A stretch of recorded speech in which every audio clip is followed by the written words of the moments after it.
is his wife, and then they didn't black out his name. But if you read theirs, in his statement, he says that the light at 50 and 41, he snapped a picture of the back of my truck, which had the 1-800 call number and my license plate. So he had no reason to pursue me onto private property, which was another argument to my defense for the sheriff's officer. So what do you want out of all of this? After everything, you went to the sheriff's office and they said what? They said that they pretty much blew me off, kind of, so to speak, because what they said was they would look into it, but I want a thorough investigation done by actual detectives, not just their deputies. I see. I want somebody, because that's the only way I feel justice would prevail, is that a third party would investigate it and re-question witnesses. And my witness statements be attached to this report, and furthermore, I don't want the aggravated assault charge that is clearly on this report to get redacted and changed. Let's talk about that. You told you said, I want this guy to be arrested. What did you say to the sheriff? I told the sheriff I wanted the guy to be arrested, and he said, under what grounds? And I said, because he committed aggravated assault and he brandished his weapon in public. And he said, well, there's no arrest for brandishing your weapon in public. And he's like, he didn't commit a crime. And I said, well, look at your report.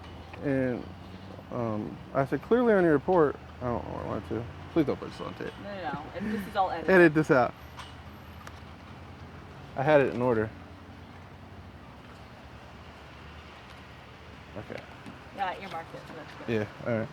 Okay. Sorry. I told him, I said, look at your report. It says that a felony crime was committed in the form of aggravated assault, and yes, it was committed. It wasn't attempted, it was committed, which means that it happened. So I want him arrested. And the sheriff's words were, well, we'll have to look at getting that changed, meaning the committed part. And hearing that, how does that make you feel? I mean, this is not okay. Yeah, you're right. It makes me feel upset. I don't blame the sheriff because he wasn't there. He didn't witness anything. I don't blame the sheriff's officers that responded. I just want the brotherhood of let's protect our own exposed. Because I was the victim that day. It clearly states on their report I was the victim. Yet justice didn't prevail as it should have. And how did that make you feel? He pulled out his weapon. I mean, what were you thinking? This is all, you said you were speeding. You admit, you were driving crazy. Clearly, because my cousin was having a stroke at the time. Well, what I thought was a stroke. It turned out to be what's called a TIA, which is a precursor to the stroke. But I was under duress. I explained that to the retired officer when I told him, feel free to call the 800 number, I'll defend myself at a later date. But he wouldn't move his vehicle to let me out. And when he was giving the 911 operator my personal tag is when I stepped in front of it and intervened and told him, you can't do this, I was in my company vehicle. That was your personal car. Yeah, it says it in the 911 call. He gave him the box truck tag, and he was giving him my personal tag. And I was like this, I said, you can't do that. And he was about from me to the van, really, away. And I told him, I said, you can't do that. I was in my company truck, not my personal vehicle. Give them that number, not this number. And then afterwards is when you could hear it on the 911 tape. He pulls out his weapon and he points at me and he goes, you see this? Instead of saying, back up, I'm a cop, whatever, he goes, you see this? You see this? Like, it was instead of telling me to stop or cease or something, it was more like a taunt. You see this? You see this? For being a trained retired officer, it should have been more like, stop or I'll shoot. He didn't point it at you. Yes, he did. He did? Yes, he did. But he tells the operator, you hear him in the call saying, I did pull out my weapon, but I didn't point it at him. And my two witness statements both corroborate my story of him pointing it at me.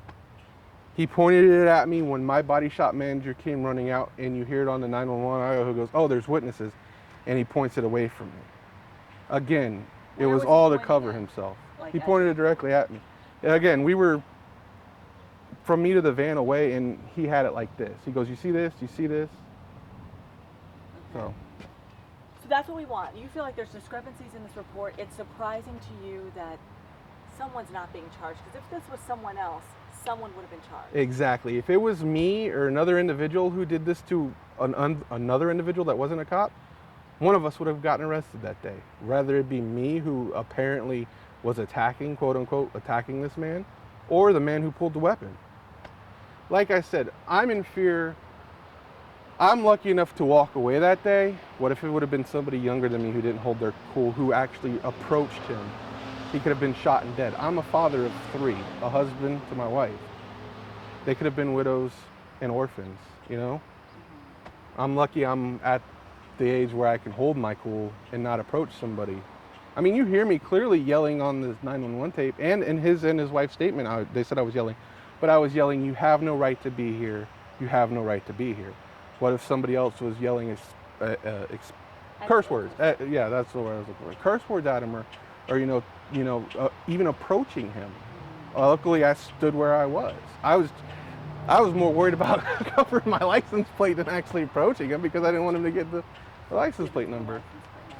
Like I said, to me, this is a hothead who doesn't deserve his concealed weapons permit. And that's my biggest goal, is to get his concealed weapons permit revoked.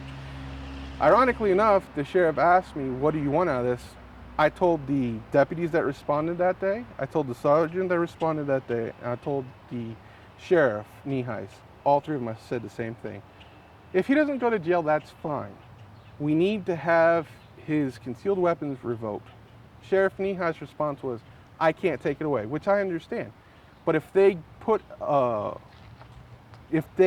arrest him under the felony conviction and the conviction gets upheld, his concealed weapons carry gets taken away. So you want him arrested and you want his weapon taken away more than anything.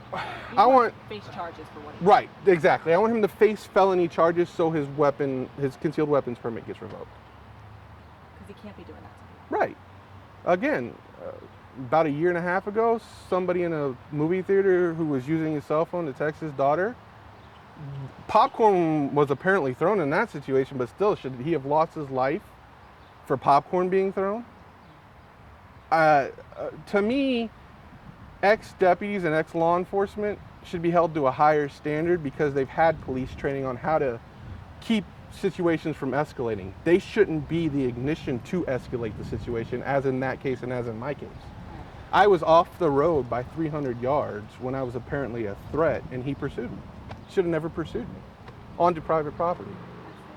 And you could have lost your life if you would have reacted differently. That's how you Correct. That's my biggest concern. I was lucky that I acted the way I did, cool and collected. What if somebody else didn't? You know? Okay, I think we're good. Thanks.